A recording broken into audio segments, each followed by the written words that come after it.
E aí, tudo bem com você? Eu sou o professor João Cláudio Rufino e é uma alegria poder estar aqui mais uma vez nesse canal do Grupo de Reflexões Bíblicas São Jerônimo para poder compartilhar dessa profundidade que transforma a nossa vida presente nas Sagradas Escrituras. E hoje quero comentar brevemente aquilo que está presente no Evangelho de hoje, tirado de Mateus, capítulo 5, versículos 43 até o 48. É preciso que nós entendamos o contexto onde esse texto se situa. Trata-se do Sermão da Montanha, que em Mateus está nos capítulos 5, 6 e 7. Esse sermão condensa aquilo que é o ensinamento principal de Jesus.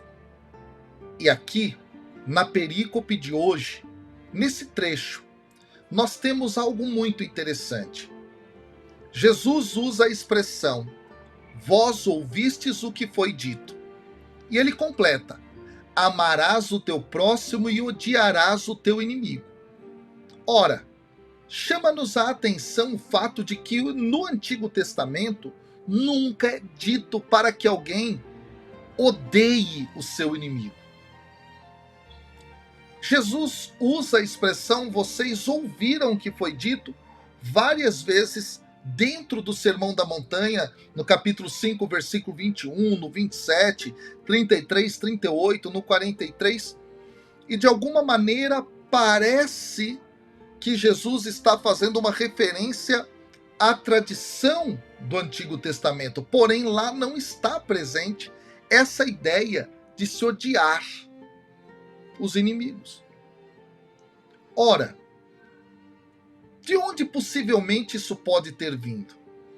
Existia um grupo que está situado no deserto da Judéia ao sul, um grupo chamado Grupo dos Essênios, a comunidade de Qumran.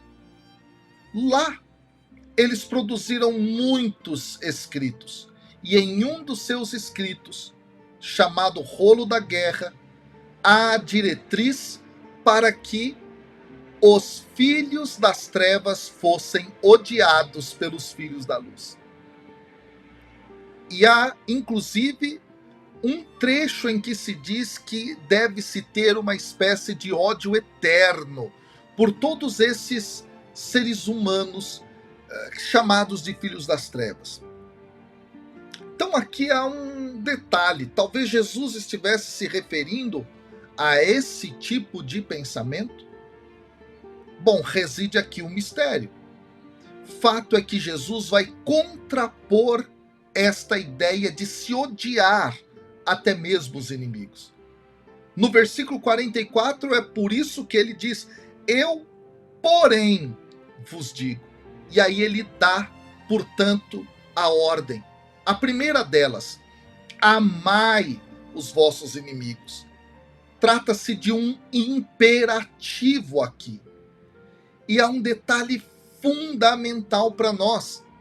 O efeito desse ensinamento de Jesus é justamente romper as limitações impostas ao objeto do amor.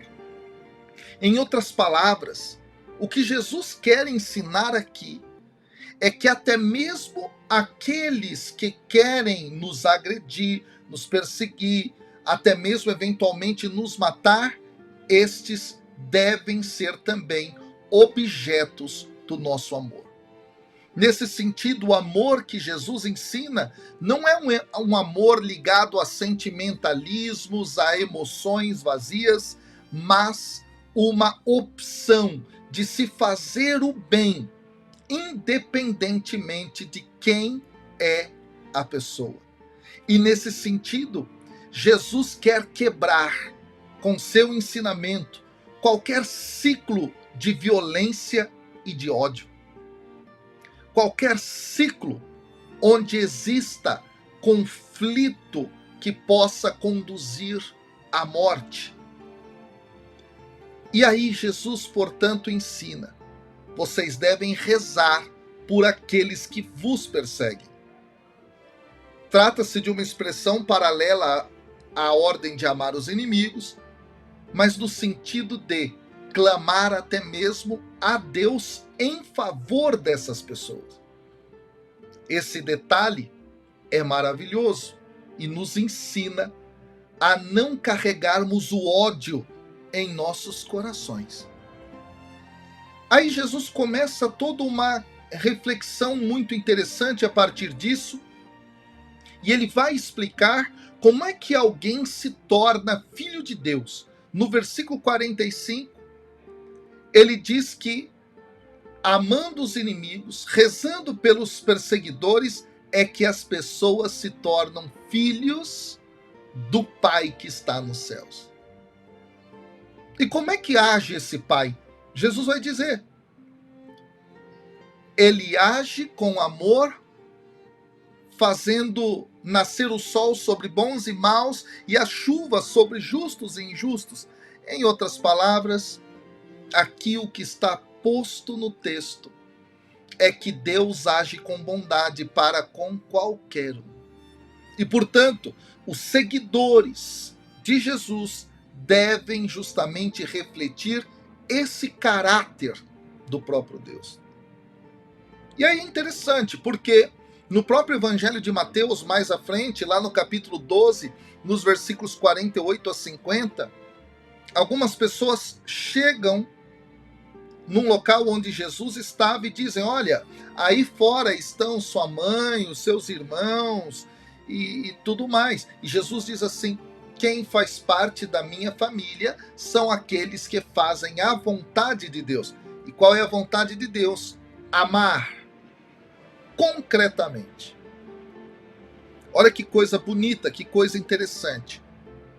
Essa expressão também utilizada aqui, do se tornar filho do Pai que está nos céus, é algo que pode ser uma retomada de uma tradição presente no Pentateuco, lá em Deuteronômio, capítulo 14, versículo 1, onde o texto diz que filhos sois do Senhor vosso Deus, e que, portanto, eles não deveriam dar golpes, se ferir uns aos outros, nem fazer o mal uns aos outros. Então, ser filho de Deus é não fazer o mal e fazer o bem.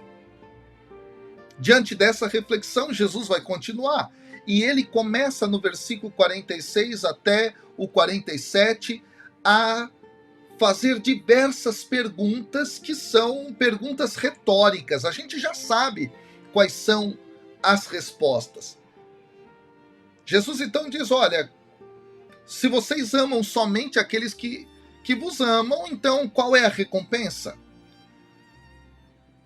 Olha que coisa interessante. Aí ele diz: os cobradores de impostos não fazem a mesma coisa? Olha só que interessante. Aqui Jesus resgata um grupo de pessoas que era de fato odiado entre os judeus daquela época. Os cobradores de impostos, que trabalhavam para o Império Romano e muitas vezes cobravam a mais os impostos para a obtenção de lucros. Essas pessoas eram abominadas. Jesus usa a figura deles para dizer: eles não fazem a mesma coisa? Eles não amam também só quem os ama? E aí Jesus diz: olha, e se vocês saudam somente os vossos irmãos, o que vocês fazem de extraordinário? Ou seja, a gente sabe nada. Essa é a resposta a essa pergunta. E aqui há um ensinamento muito interessante. Será que nós, como cristãos, somente queremos amar quem pensa igual a nós? Não faz sentido a um cristão. Rejeitar, por exemplo, pessoas que compõem minorias em nome de Jesus, isso não é algo que o Senhor quer. E o texto continua então. Jesus dá um mandato final no versículo 48, no qual ele diz: sede perfeitos como o vosso Pai Celeste é perfeito.